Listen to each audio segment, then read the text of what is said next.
আজকের প্রশ্ন হলো, পৃথিবীতে সবার প্রথমে কে এসেছে, ছেলে নাকি মেয়ে? বলতে পারবে? যদি সঠিক উত্তর বলতে পারো নগদ 100 টাকা তোমাকে পুরস্কার দেওয়া হবে। 100 টাকা। দিবা তো? পৃথিবীতে সবার প্রথমে কে এসেছে বলো? পৃথিবীতে সবার পৃথিবীতে প্রথম কে এসেছে? কে এসেছে, ছেলে না মেয়ে? ছেলে নাকি মেয়ে?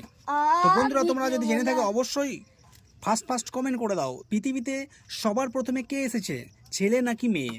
বলো, তুমি বলো উত্তর। পৃথিবীতে প্রথমে সবার কে এসেছে? কে এসেছে বলো? ছেলে না মেয়ে? হ্যাঁ বলো দেখি। ভিডিও বলে হারি হ্যাঁ, আইলে বোধহয় দুজনে একসাথেই আইবে। দুজনে, ছেলে আবার মেয়ে দুজনে একসাথে এসেছে একসাথেই তুমি আইবে। বলছো? হ্যাঁ, তাছাড়া কি? না না, উত্তর এটা নয়। উত্তরটা ঠিকই হবে, আমি বল দিচ্ছি। উত্তর এটা আমি নয়, ভুল প্রমাণ উত্তর। দেখে দিচ্ছি। প্রমাণ দেখাও দেখি। একটা ছেলে হুম। আর একটা মেয়ে একসাথে এসেছে। হুম। তারা দুজনে বিয়ে করেছে। হুম। বিয়ে করে ঘর সংসার করেছে। হ্যাঁ। তার পেট থেকে এক গাদা করে বাচ্চা লিয়েছে। হ্যাঁ। সেই বাচ্চা হতে হতে হতে হতে পুরো দেশটা